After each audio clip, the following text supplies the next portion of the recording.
Koei Tecmo Warriors games often get criticized for being a little bit predictable with their 1 versus 1000 battlefield gameplay, but there's no denying that it's an extremely successful series with a very dedicated fan base.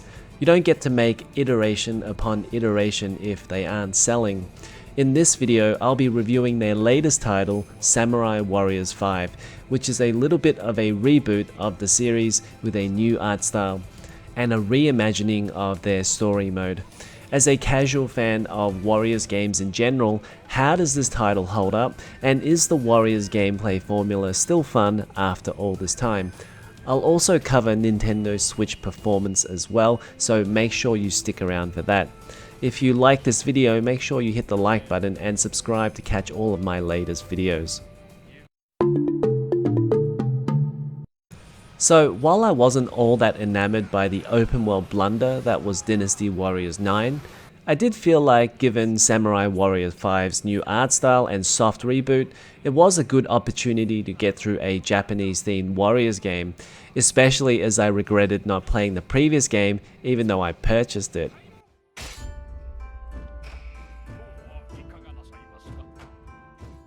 One thing I look for in my Warriors games is replayability, and for me that means game modes and characters. Even though these days I don't have any time for getting 100% completion and leveling up all my characters, this was something I liked about the older games. Firstly, let's talk about the modes on offer in Samurai Warriors 5, and there are two modes, a story mode and Citadel Mode. In story mode, the game follows two main paths, or two main campaigns, which follow Oda Nobunaga's rise and fall through the Sengoku period, and Akechi Mitsuhide's path as Nobunaga's right-hand man. In Samurai Warriors 4, Nobunaga's story was one of 12 story campaigns, with about 8 episodes in it, but in Samurai Warriors 5, this has been fleshed out with more missions and detail. Nobunaga's story actually has his own main path and minor path. The main path has mostly important mainline missions, while the minor path has more missions that aren't so critical and often feature secondary characters. By the time you reach the second or third chapter, you'll unlock Mitsuhide's campaign, which is just as lengthy as Nobunaga's campaign. Overall, I counted roughly 55 to 60 missions, which also includes some Reverie missions, which are some alternative history missions unlocked at the end of the game.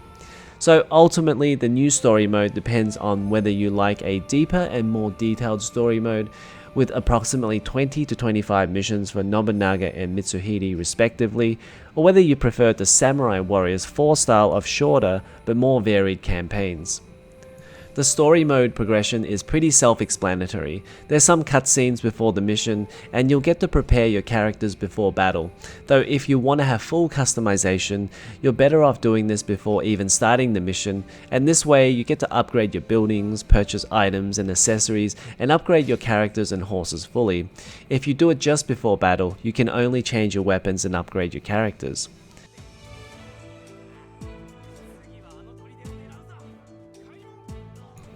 Out on the battlefield, the basic gameplay loop is no different to a lot of other Warriors games. It's you versus 1,000 enemies. Most of the time, particularly if you play the game on normal, the regular foot soldiers are rather docile and mostly there as fodder. That's always been how the series has played.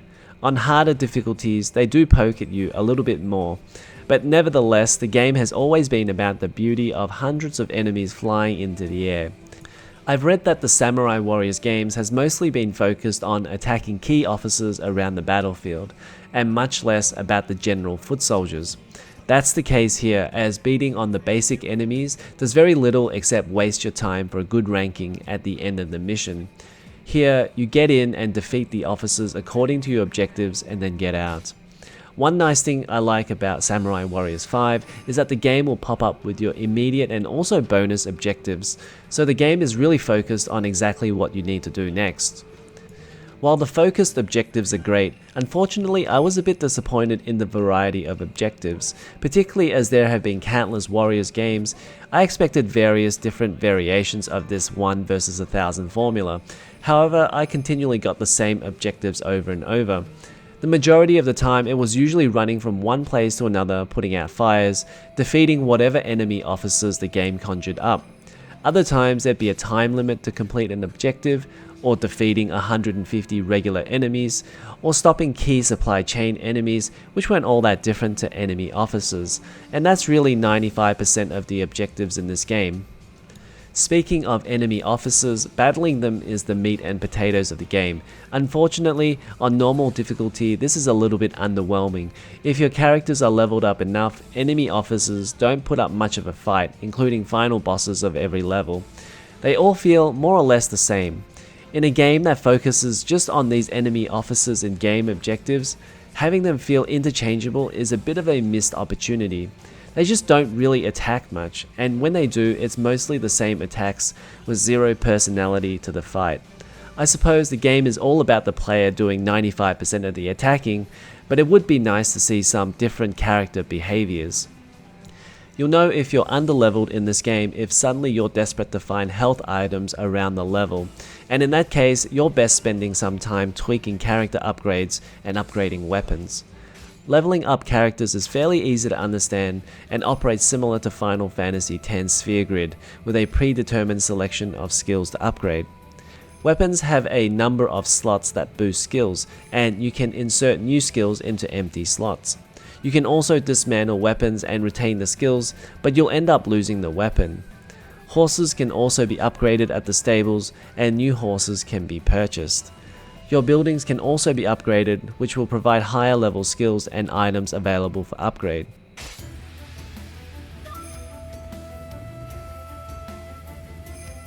Let's move on to the other mode, which is the Citadel mode, and to be honest, I didn't play this mode as much simply because the gameplay is very similar. In this mode, you're defending a map, which by the end of it will net you experience points, items, and materials. This mode is specifically for leveling up your characters, and each scenario will even tell you what materials and items you can obtain. I managed to beat Nobunaga's campaign without having to do too much of the Citadel mode, but I'm guessing completing the story mode on harder difficulties will probably require playing through Citadel mode more. In terms of the general gameplay and combat, the game feels like most other Warriors games, particularly the Dynasty Warriors games. You have your quicker, weaker attack and slower, stronger attack, a Musou button that can only be used when the Musou gauge is filled, but has a chain of indefensible attacks. Rounding out the face buttons is a jump button. On normal difficulty, it is pretty much the least used action.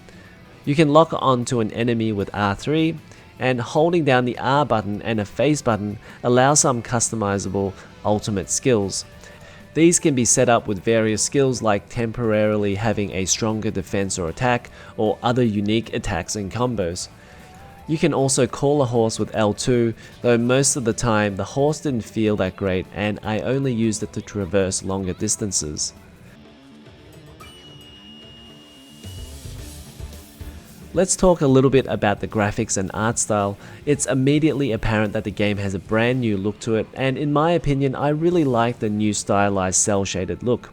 In fact, I think having this look allows the game to have really good performance on lower-ended hardware like the Nintendo Switch. The game looks vibrant, and the art style really suits this Japanese medieval period. One of Koei Tecmo's biggest strengths is its presentation and art style, and all the menus, user interfaces, fonts are up there with the best in the industry. The art in the cutscenes are also phenomenal and really sells the theme.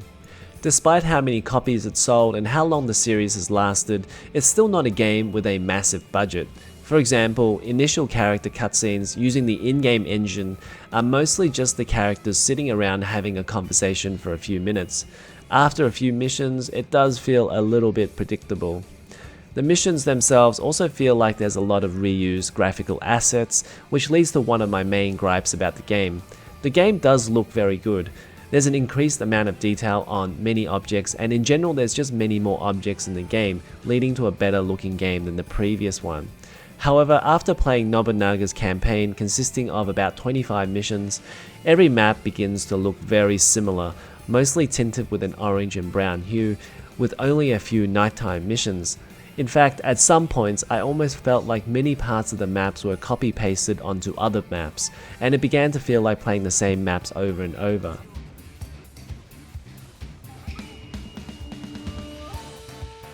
One thing that really surprised me was how good the soundtrack was. I've never actually been a fan of the older Dynasty Warriors rock and electric guitar soundtrack, which always seemed a little off historically. But the Samurai Warriors soundtrack here suits the historical setting beautifully. There's always this issue being a little bit too cliched with culture or history, but that's not the case here. The music by Shinichiro Nakamura is possibly my favorite soundtrack in the entire Warriors franchise. Every track is heavily Japanese influenced and many tracks are upbeat and inspiring. My favorite track, titled Soaring, plays through the mission briefing menus and really got me in the mood for every level. And after playing through Nobunaga's campaign, there are only a few repeating tracks, and that's great given how much people like to play through these games.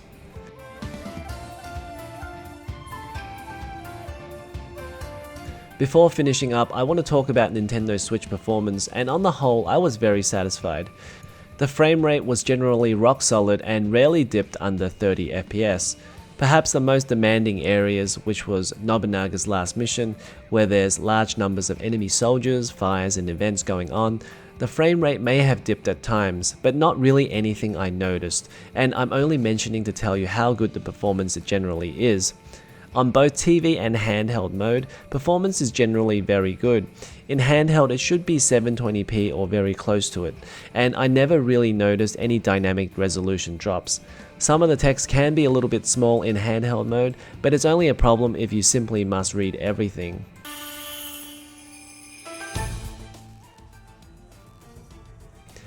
In the end, the big question is, should you buy this game? Well, I think this is a very solid title that doesn't do a lot wrong.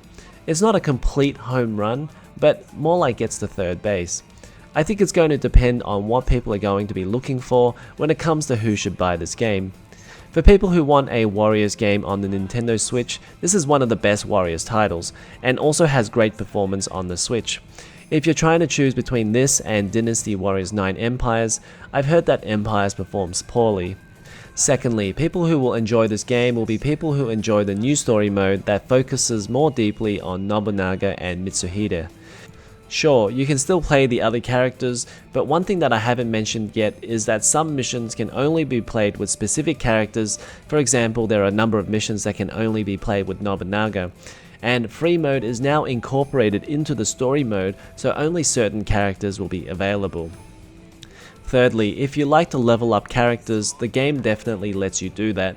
There's 39 characters, which admittedly is down from the 55 in Warriors 4, so there may be some old favorites missing, but playing through 39 characters across 50 something stages is still a ton of gameplay.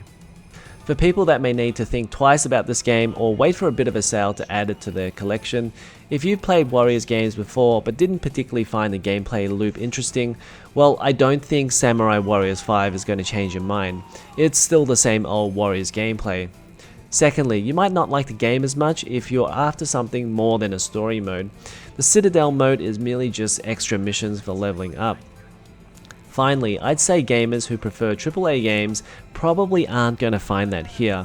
Samurai Warriors games are still fairly niche. They have their own audience who love the gameplay loop, love the history, and enjoy the characters. It can be a little bit repetitive and they can seem like there's a lot of similar missions, but that's just how the games are. In the end, Samurai Warriors 5 mostly gives fans what they love, and that's incredibly beautiful presentation, a colourful cast of characters, and a ton of content. That's it for this video review. Be sure to leave a like and a subscribe if you haven't already, and I'll see you in the next video.